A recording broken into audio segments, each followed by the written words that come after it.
1 মাস 13 দিনের শিশু পুত্র নিখোঁজ হওয়ার ঘটনা তীব্র চাঞ্চল্য। আগরতলা রেলওয়ে স্টেশন বাইপাস সংলগ্ন ওএনজিসির কাঞ্চনপল্লী এলাকার কিষান দাস ও ওনার স্ত্রী পূর্ণিমা দাস সহ ওনার পরিবারের লোকজনেরা আজ সকালে ঘুম থেকে উঠে দেখতে পান ওনাদের 1 মাস 13 দিনের শিশু পুত্র শানু দাস বিছানায় নেই।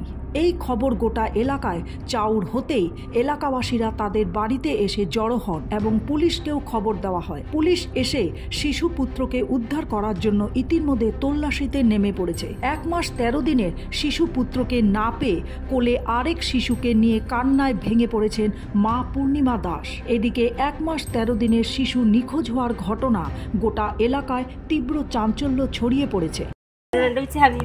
আমার বাচ্চাটা আমি খাওয়াই সেটা ঘুম পাতে সেটা বাসন দিতাম গেছি সেটা দেখি দুটা দরজা লাগাই গেছি, একটা দরজা একটু খোলা আসলো, একটা দরজা লাগাই গেছি সেটা দেখি না আমার বাচ্চা মশারিটার সামনে, বাচ্চা মশারির ভিতরে না।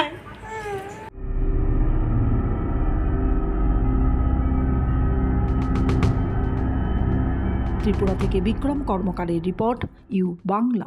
ইউ বাংলা টিভি, হৃদয় ছুঁয়ে যায়।